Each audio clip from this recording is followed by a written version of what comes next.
Good day, YouTube. It's the 14th of January, 2021, and Autumn and I are here to give you an update on the 66 F100, aren't we, Autumn? Yes, so we mounted the license plate back here yesterday. I want you to see it. Yes, we did, sweetie. We mounted the license plate. Put it on the left side so I got room for a trailer hitch in the middle of the back of this thing.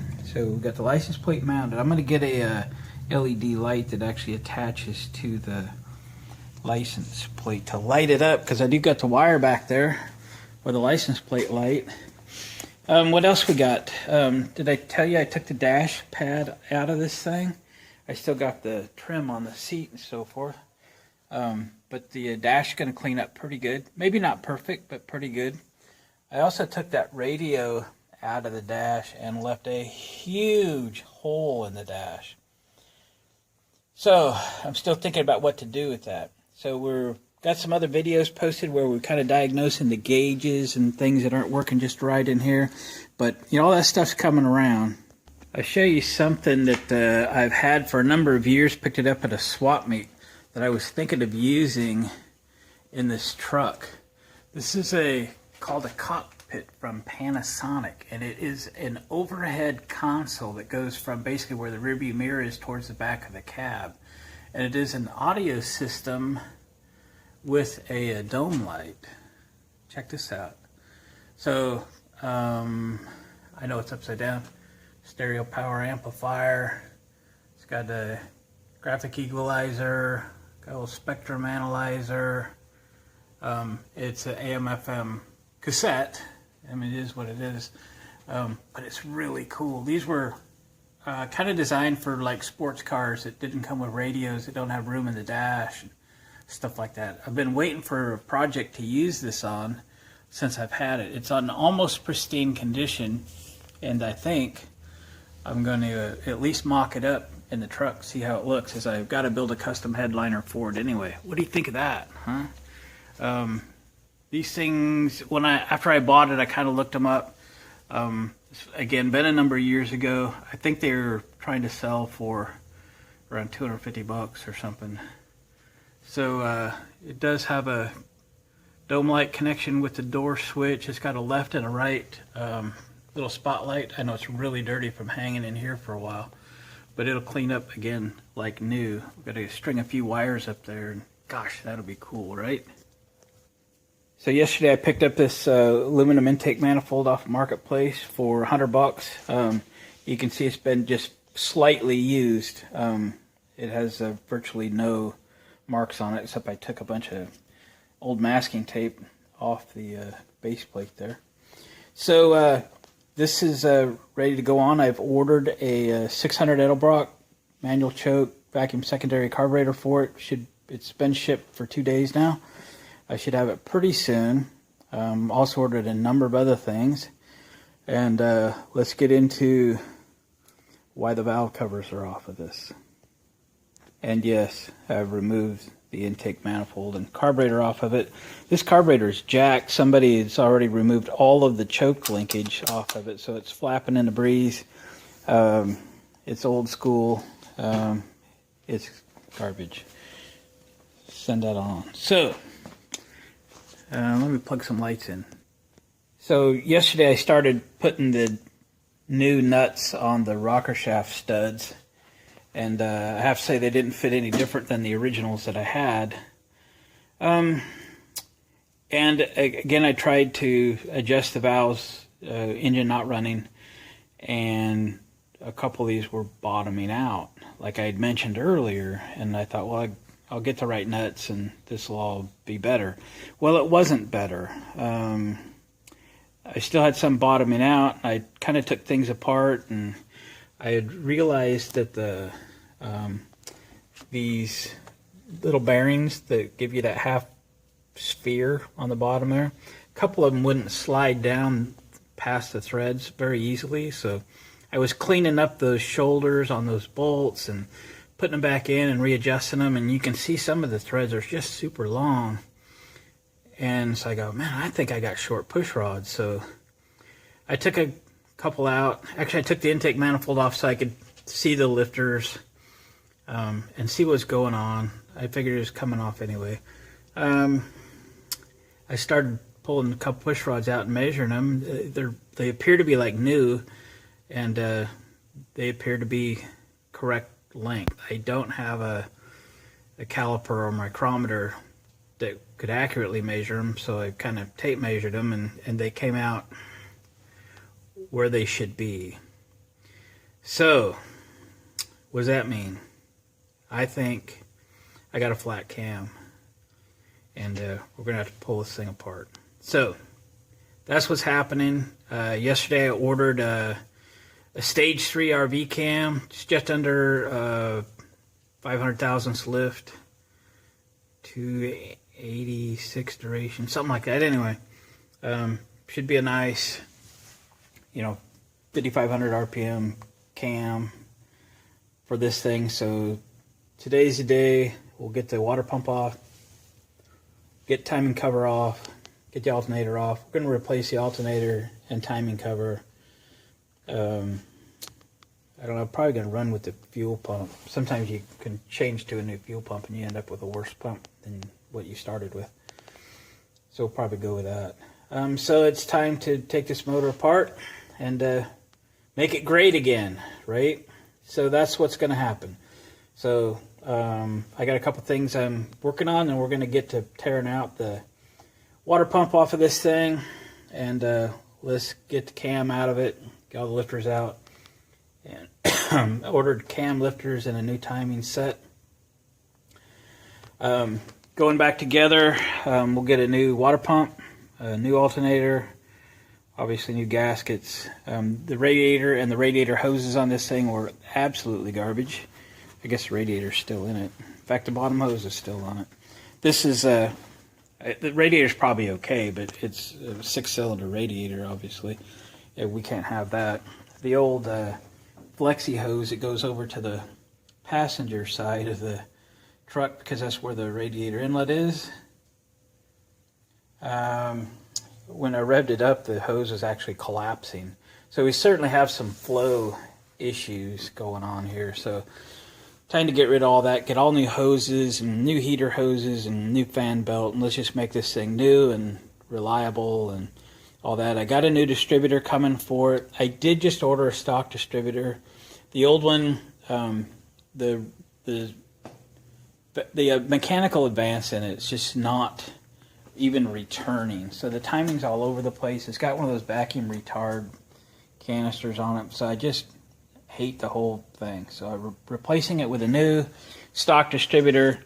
And in time, we'll change that out to a Petronix electronic ignition internally, but at least we got a new distributor that'll run good, and the advance will work good. So when I was running it, it kind of sounded like it ran pretty good. Had carburetor issues, we knew, but there was just something about it. It just felt, although it revved quickly, it was very responsive. When I was driving it in and out of the shop, it just didn't feel like it had power. So I suspected the issue, and we went about this slowly and carefully, and we're making the right decision. So let me get this apart, and I'll get back to you. We'll start off, we'll take the fan off and take the alternator off. We'll kind of set things aside, and we'll get all these parts maybe coming today from local auto parts store. Everything else is coming on the internet, and we'll go from there. Well, now we got our little bit apart anyway. Little helpful hint: you got to be darn careful with water pump bolts, because they go into things that got water in them, and when they've been together for 50 years, that can be a problem. So I learned the hard way over my life, and took these out, very slow and carefully. One of them, a really long bolt that went through this side on the water pump, did not break loose very easily. So I spent serious time with it, probably got 20-25 minutes in removing that bolt. But I finally got the torch out with the rosebud on it and heated the water pump housing. Do I have it in a position I can show you what I did? Yeah, So this guy right here, you can see how rusty it is already because I heated that portion of it red hot all the way down close to the timing cover. Remember, the timing cover was aluminum, but I focused the heat here in order to expand that cast iron and break that bond that it had. And I was successful. After I heated it just one time, it came loose. So very happy about that, because busted bolts can just take the sail out of your restoration project. Anyway, we've got this thing apart. I'm trying to stand in the sunshine. And we'll get down here to the old timing chain. And Houston, can I get a specification on the looseness of the timing chain? Yes, Glenn, you can have a specification on the timing chain looseness. That one is out of spec by a long ways. And it's not a roller chain. So I do have a roller chain, double roller chain coming, which is good. So it's going to be a real, make you feel good driving down the road that this stuff has been replaced. So let me get the rocker arms all loosened up again, pull the push rods, see about getting the lifters out of it, and get the cam out. I gotta say, I did try to pull one lifter easily just with a magnet, and she didn't come out. So I have a feeling they're gonna fight me. So, but they gotta come out. So we gotta get them out of there. All right, let me go to work. All right, the lifters aren't coming out too bad. Thought I'd show you the way. I've pulled lifters out with a lifter pulling tool that were so hard, probably took 3 hours to get them out, and I broke many of them getting them out. And with the tool, you got to pull the head so you can get right over top of them. But we're just going to use a magnet. We got a bunch of these out. We get them out with a magnet just enough to get a hold of them with pliers. If you do it right.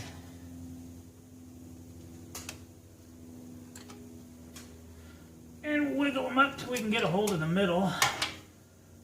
Hold them the rest of the way.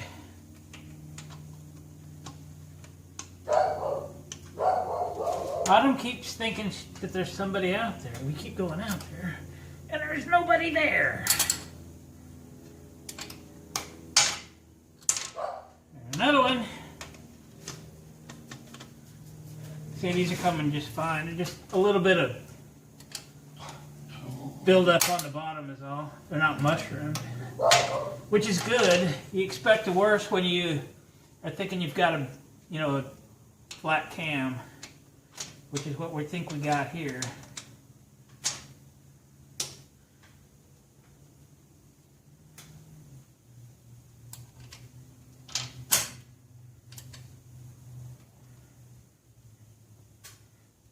Yeah.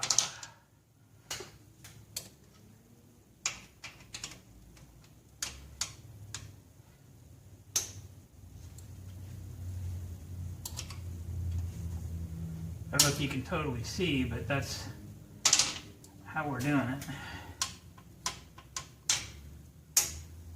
Just get them up where you can get a hold of them with the pliers. They're not going back in this hole anyway, and they're not going back in at all.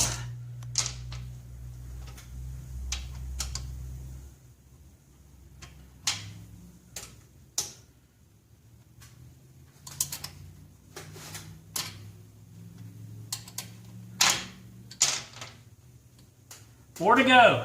It's going pretty good. Then we'll get the camshaft out.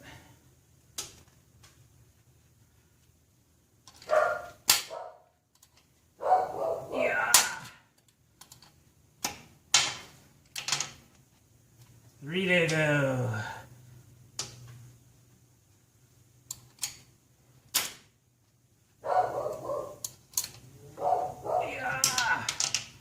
Two to go. That one's almost up enough.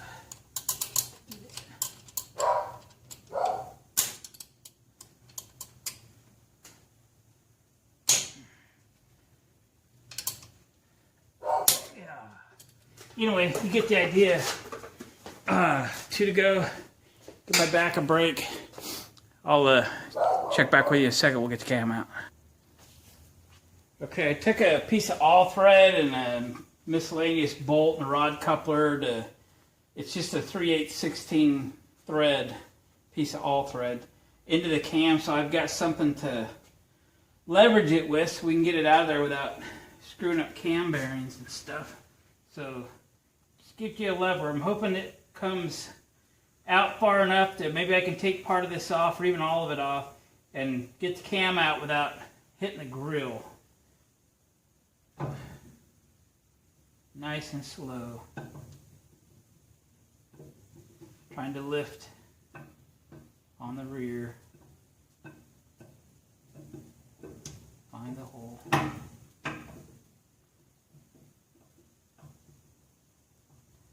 we go.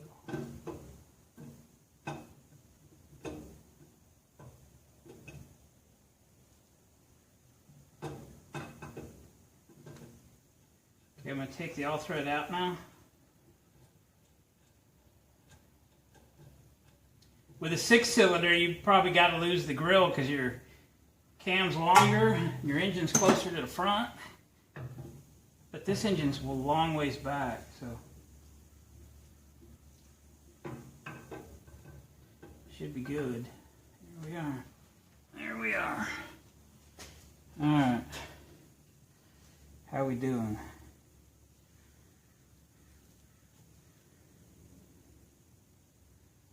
Yeah, it don't look too bad, tell you the truth. Not an expert by any means, but it don't look too bad. Not what I was thinking anyway. We got wear, but it's more normal wear. Well, it was due to be changed anyway, and especially the timing set in it. I'm not sure that this completely explains the